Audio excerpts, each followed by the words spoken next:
আকুল আবেদন দেশনায়ক তারেক রহমানের প্রতি বিনয়ের সাথে হৃদয়ের গভীরতা থেকে আমরা বগুড়া জেলা বিএনপির নেতাকর্মীরা আজ আপনার কাছে একটি আকুল আবেদন জানাই।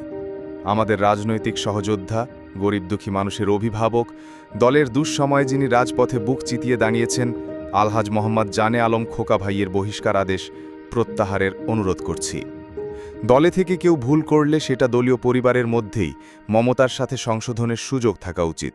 তাই বগুড়া জেলা বিএনপির সকল পর্যায়ের নেতাকর্মীরা আজ কাতরভাবে আপনাকে বলছি, তারেক রহমান ভাই, দয়া করে ক্ষমার দৃষ্টিতে দেখুন, ভুল ত্রুটি থাকলে ক্ষমা করে দিন। খোকা ভাইকে আবার ফিরিয়ে আনুন আগের জায়গায়, আগের সম্মানে। তিনি শুধু একজন ব্যক্তি নন, তিনি অনেকের আশ্রয়, অনেক পরিবারের রাজনৈতিক ছায়া। তাকে বাদ দিলে দল যেমন দুর্বল হয়, তেমনি অনেক কর্মী হারায় সাহস। আপনার একটি সিদ্ধান্তে দল আবার শক্ত হবে, ঐক্যবদ্ধ হবে। আমরা বিশ্বাস করি